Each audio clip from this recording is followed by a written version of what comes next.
What's going on YouTube? It's Mr. Grinch here with UG Studios. Today I'm going to go over a quick, basically a demonstration on how I plumb my compressor, and also I'm going to show you a really cool and effective way to get moisture out of your lines. I know a lot of people have issues with, moisture, especially with sandblasting or doing anything, especially with big air tanks. A lot of moisture gets trapped in the lines, so I'm going to show you a really cool and effective way to get a lot of moisture out of your lines.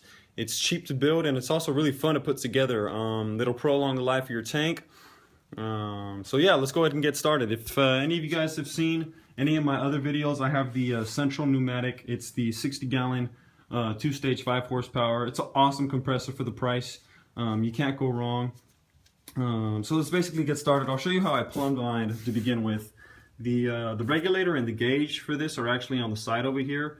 I could have moved it to the front, but it came stock on the side. So all I did is I brought a little elbow out here, and I put a gauge on the front, and that way I can just check the pressure right on the front here. And then right after the T, I have my main valve just to shut off everything downline if I need to shut off all the lines. And it's a 1/2 inch full port ball valve. So make sure when you go down to Home Depot or Lowe's or wherever you're at, ask them for the full ports. Basically, a full port is the full size of the 1/2 inch valve. So a lot of them aren't full ports. So make sure you have full port. That way it doesn't restrict any airflow. And then this runs off to another T, and I actually need to switch this one out because this isn't a full port. But for what I'm doing, this works fine for now. This runs to a little hose, it's a little S, and then this runs to another regulator with a moisture trap right here. And this can regulate from 0 to 160 psi, and that's mounted to the wall right there. And then that just drops down to this swivel hose, which basically goes down to the ground. As you can see, it connects right there. Sometimes I'll connect the air hose if I want to blow stuff off and connect it to this.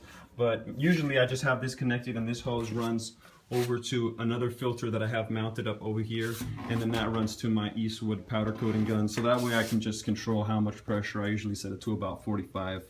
And then obviously I have this valve here, so if I need to, I can just shut everything off and bleed out the air or do whatever I need to do. And then this is my main line. So my main line comes up, it runs through the wall, comes here, it does a little loop, and then it comes back up, and then it goes straight into my Husky regulator. And this is an awesome regulator. I haven't had any problems with it. It does a really good job. After that, I got another Husky filter, which is another moisture trap. And then I've got the Central Pneumatic filter, the deescent beads. And then after that, that runs to another hose up here to a 1/4 inch. And this is a full port ball valve, so that's not restricting any airflow. I did get a 1/4 inch here. And then this runs to a T, which has a little valve. This is usually closed, but if I want to shut the lines off downstream, and then I want to remove all the air, I can just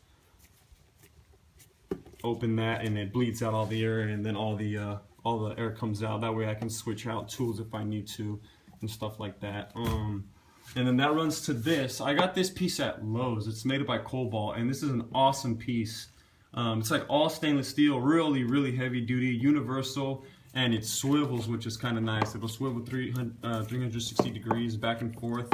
And the top one runs to my Husky. As you can see, it's a 50-foot air hose, so that way I can do stuff, take it around the garage, pump up tires, or my brother does automotive stuff in the garage, so if he needs to sand or do any painting or anything like that, we have that hose there. And then the bottom one just runs into my my sandblasting cabinet. So yeah, I think that pretty much covers how I have everything plumbed. But today I was going to talk to you basically about moisture removal in the lines. So these do very good jobs of removing moisture. If you have stuff like this, you're going to get about 99% of the moisture out, especially when sandblasting. You want dry air. And for certain things, but usually you want dry air in your lines. But this is what I was going to talk about today, is building an aftercooler on your tank. So this actually wasn't my idea. I saw somebody do this on YouTube, and I've seen where people actually plumb out of the main where the pump pushes out the air, and then it'll go into another tank, and then the tank will run back into the compressor. I didn't want to do that. that. The reason is I just wanted one complete unit. So I decided to build something like this. And basically what my compressor used to do is it used to just come straight out from here and then would go straight into the tank. So this is a bit of a little finned cooler for when the air comes out of the second stage and runs into the tank. And it does disperse heat, but I was still measured. I was getting about like 230 degrees air was coming out of here and going into the tank, and the tank would get extremely warm, if not hot, after running it for about an hour. So what I did is I removed that piece that plumbed straight from the tank, and I got some copper tubing. And to make sure you have to get the soft copper tubing, or else you're gonna just break all of it. The soft copper you can bend really easy. It's pliable and it's much easier to work with. You could usually get that at Lowe's. I think they sell it in 20-foot rolls for like 35 bucks. They sell it at Home Depot in a 60-foot roll. It's like 140 bucks. I went to a place called Fuller Plumbing. And I bought 10 feet for like $3 a piece. So usually if you go to like your little plumbing store local, they have it and they'll sell it to you by the foot. So I would recommend doing that. But so basically after this, it runs out of this compression fitting, and it comes up to another compression fitting, which I don't know how well you guys are going to be able to see this, but this is called a B&M oil cooler. And all I did is I mounted this to the back of the motor guard. And this has got a 200 psi working pressure, and it can obviously take the heat that's coming out of the compressor. And then after that, it comes down to the bottom, and it runs through this hose. This hose hits a 40 micron water separator, and then the 40 micron goes to the 5 micron separator, and then that runs back into the tank. I can say that this has drastically drop how much moisture I get into my lines, because you know, with most setups, usually all the traps are downstream, so it's catching moisture coming out of your tank. This setup will actually catch moisture before it even goes into the tank, so you have it coming out of your pump into the air cooler. And the reason you want a cooler is because, you know, these really aren't meant to take 250 degrees air coming through them, and also that way it cools down the air and allows the moisture traps to do their job, because the cooler air coming through, the more water they're going to catch. And the B&M after cooler does an incredible job of dispersing heat. We run this compressor for an hour straight sometimes, and the top will get hot and the bottom never even gets warm. I mean, by the time the air comes here, it's completely at room temperature. And this one, you just start seeing water just dump into this, and this one will catch quite a bit of water too. So both of these together are removing a bunch of air before it actually even hits the tank. And the reason you usually get a lot of moisture in your tank is because you have such hot air running into an ambient temperature tank, and that creates a lot of moisture inside of the tank. So this way, all the moisture is actually being caught before it even enters the tank. And also what's nice about this is it's going to obviously prolong the life of your tank, because since not as much moisture is going into the tank, it's not going to rust as fast. And it doesn't catch 100% of the moisture, but it catches a lot of moisture. These at the end of the day, when I bleed them, I mean, I'll get some serious amount of water, especially if I'm running it using the compressor all day. So I know it's working, and I know it's very effective. I also have the 1/4-inch ball valve down here that I can turn off, and I've got a automatic drain, so this will blow off every 45 minutes for about 2 seconds, so any moisture that's on the bottom of the tank will be discharged. So it's a really good setup for moisture removal. And also I can tell you is that when I was sandblasting, this Husky compressor, if I was sandblasting for 45 minutes, would easily, have water up to here, no problem. I would open this up and this would just dump water out. And also these beads would go maybe 15-20 minutes and they'd be pink. I'd have to replace them. After installing that, I hardly, if ever, see any moisture come out of this thing. I haven't even seen any moisture come out of it, and the beads last way longer. I mean, they'll go days. So it's a really good, effective setup. I definitely recommend it. It's just an aftercooler. That's what it is. You usually will see this on the more expensive compressors, like the higher Quincy models. They build stuff like this. They integrate them into the compressor, but you can build it yourself.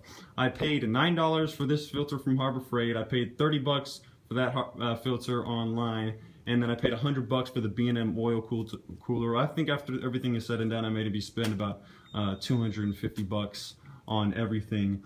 And also something that I noticed, I don't know why this happens, but the whole system runs much cooler. I will run the compressor, like I said, for an hour straight, and this part of the pump will only get warm to the touch. Like, I'll be able to, and after an hour straight of running, I'll be able to put my hand on the compressor.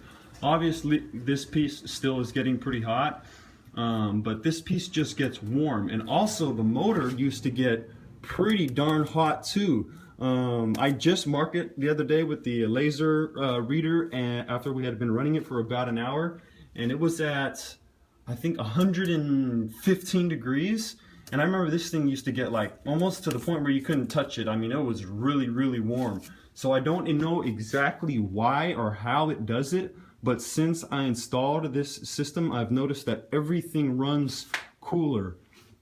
The whole compressor runs much cooler.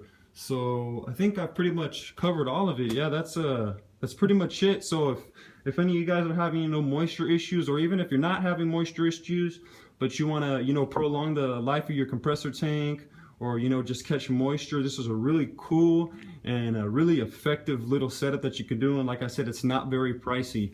I've got a 250 psi hose, and you can go get this basically too at your local plumbing stores. Usually they'll sell it to you by the foot. I got this for $1 a foot. 250 psi. This compressor only goes up to 165 psi max. But yeah, if you guys have any questions or anything at all on how I did it, where I bought the parts, I'd be more than happy to answer any questions. Just go ahead and leave comments. I think, and like I said, I think that's pretty much it. I didn't have to put any new check valves. I didn't have to do any new pressure valves. Everything is all the same. It's still the same check valve inside the tank. I kept everything 1/2 inch. It still goes to the pressure switch that came stock on the compressor.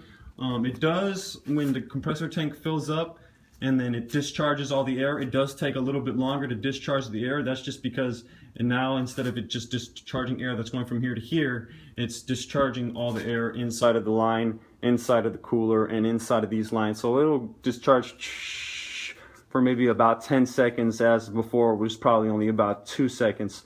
But everything else is still stock on the compressor. So I didn't really have to do that many modifications. So yeah, it's just an aftercooler. Really cool upgrade. Really nice way of removing moisture and prolonging tank life, and just getting really dry air. So appreciate it. I hope you liked the video, and I hope you guys learned something and maybe got some information, and you'll be able to go and build yourself one now too. So all right, YouTube, later guys.